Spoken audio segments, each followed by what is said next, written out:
샬롬 반갑습니다. 하원 기도입니다. 성경 숲으로 보기 22번째입니다. 오늘은 예수님의 비유의 말씀을 보겠습니다. 예수님은 말씀을 많이 전하셨지만 그 중에 비유를 통해서도 많이 말씀하셨습니다. 비유를 들어 말씀하신 이유는 마태복음 13장에 잘 나타나 있습니다.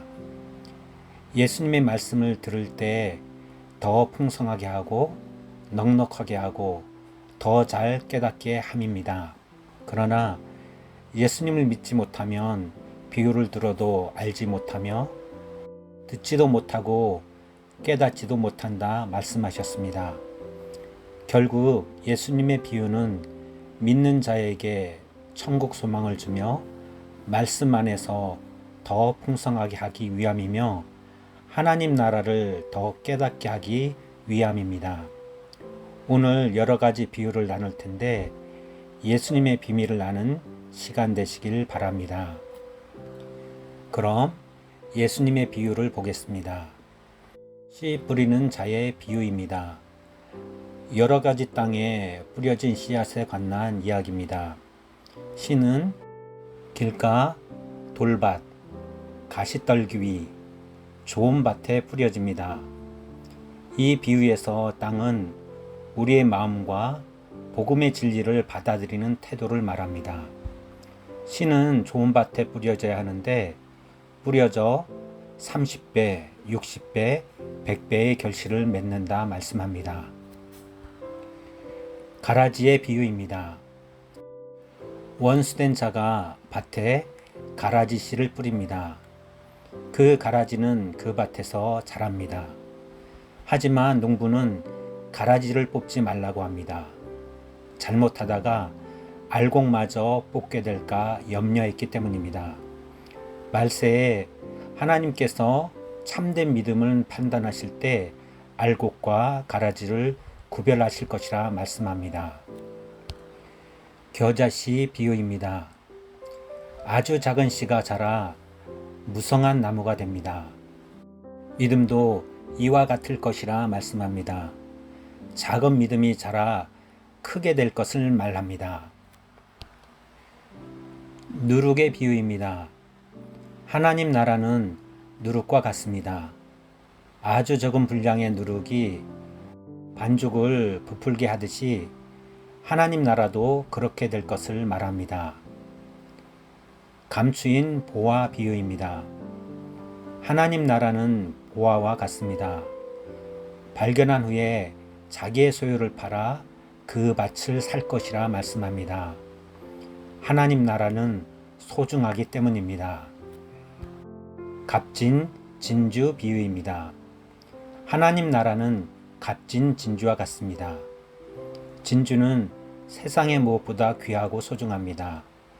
그래서 앞서 말한 것처럼 자기 소유를 팔아 그 밭을 산다고 합니다. 그물 비유입니다. 마지막 심판 때 선한 무리와 악한 무리가 구별되는 것을 암시합니다. 선한 무리, 예수님을 믿는 무리는 따로 구별될 것을 말합니다.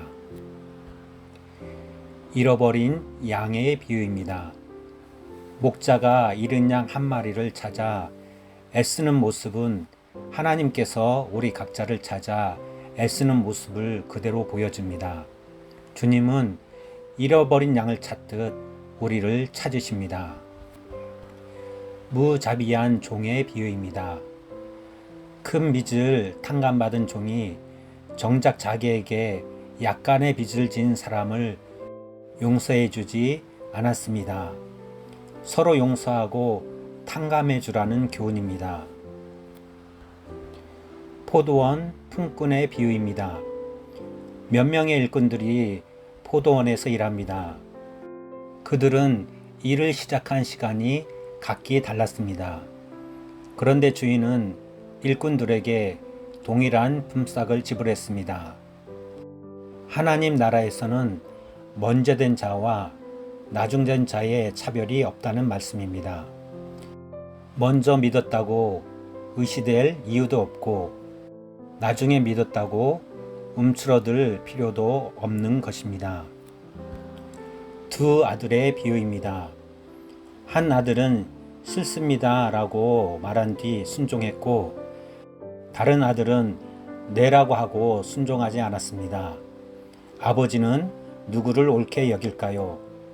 하나님은 순종하는 자를 옳게 여깁니다. 악한 소작농에 관한 비유입니다. 어떤 사람이 포도원을 소작농들에게 맡기고 먼 나라로 떠났습니다. 소작농들은 포도원을 제대로 관리하지 않았습니다. 그래서 주인은 그들을 내쫓고 다른 사람들에게 포도원을 맡겼습니다.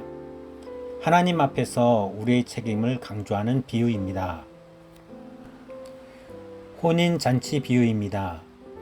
많은 사람들이 혼인잔치에 초대받았으나 정작 참석한 사람은 얼마 되지 않았습니다.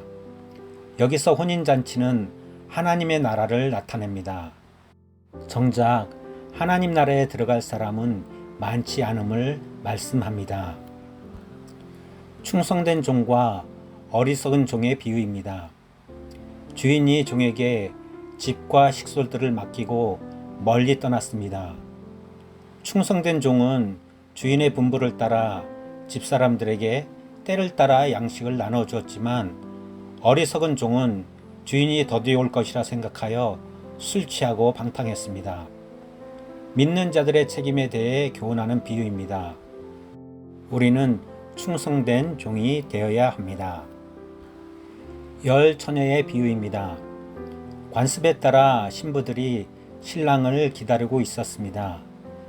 그러나 몇몇 신부는 신랑을 맞을 준비가 되어 있지 않았습니다.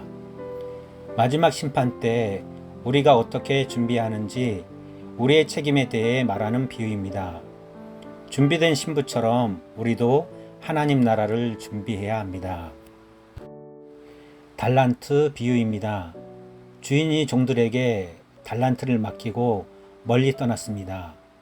종에게 5달란트, 2달란트, 1달란트를 맡겼습니다.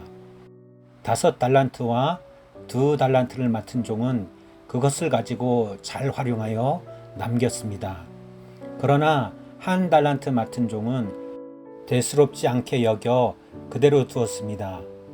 주인이 돌아와 남긴 자에게는 충성된 종이라 칭찬하였고, 그대로 둔 종에게는 악한 종이라 평가했습니다. 달란트를 지혜롭게 활용한 종만 보상을 받았습니다. 우리에게 주어진 달란트로 하나님께 영광을 돌려야 합니다. 자라는 씨앗의 비유입니다. 하나님 나라는 신비하게도 스스로 자라는 씨앗과 같습니다.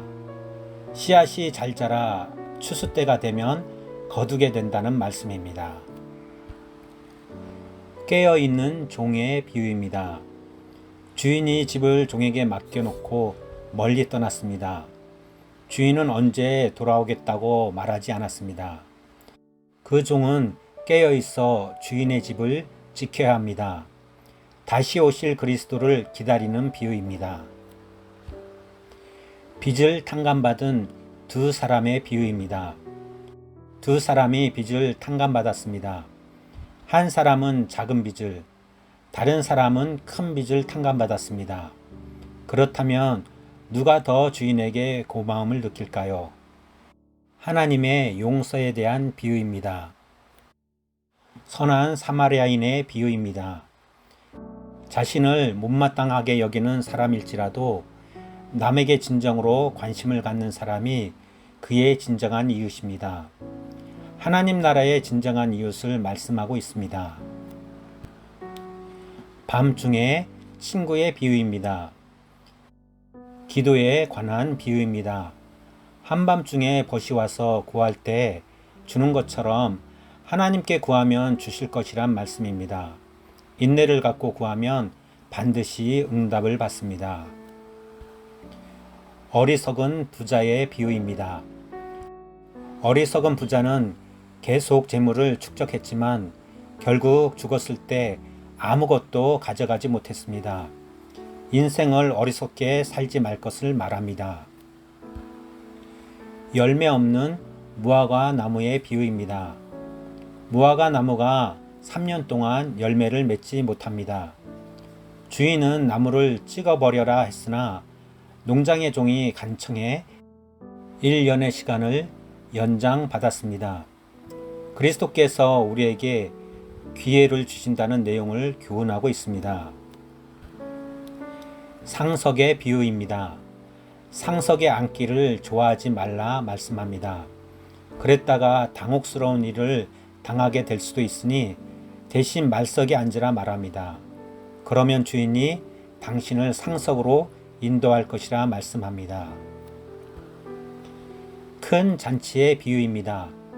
어떤 사람이 큰 잔치를 배설하고 사람들을 초대했습니다. 그러나 초대받은 사람들이 다 참석하지 않자 길거리에 지나다니는 사람들까지 초대하여 잔치에 참석시킵니다. 하나님 나라의 초대는 이럴 것이라 말씀하는 것입니다. 잃어버린 동전의 비유입니다.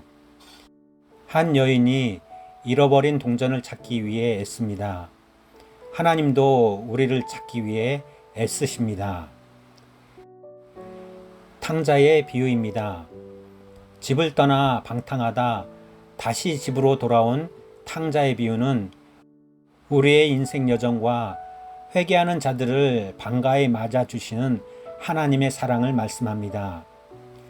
불의한 청지기의 비유입니다.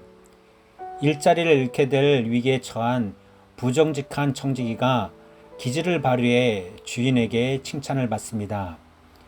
작은 것에 충성하는 사람이 큰 것에도 충성할 것을 말씀합니다. 종의 의무에 관한 비유입니다.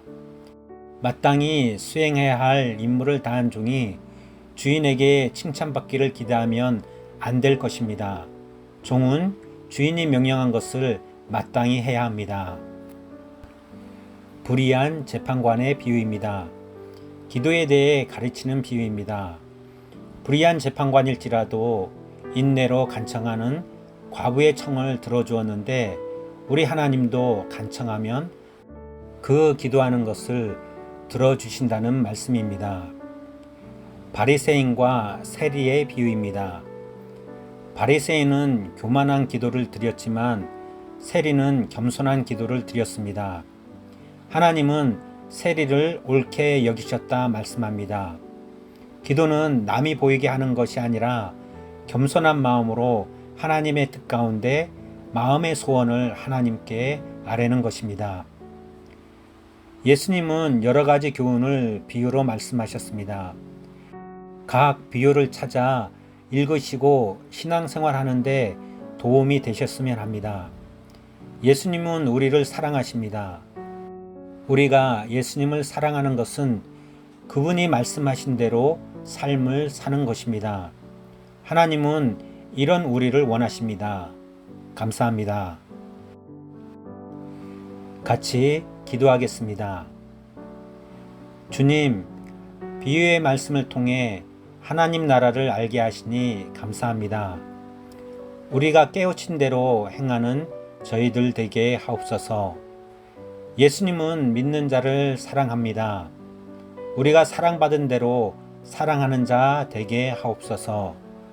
주님 더 바라기는 하나님 나라를 사모하는 자가 되게 하시며 어떤 시험이 오더라도 주님의 말씀으로 이기게 하옵소서. 주님의 자녀로 복음을 전하는 자 되게 하시며 하나님 나라가 날로 확장되게 하옵소서. 세상의 많은 사람들이 예수님을 알아 구원받게 하옵소서. 예수님의 이름으로 기도합니다. 아멘.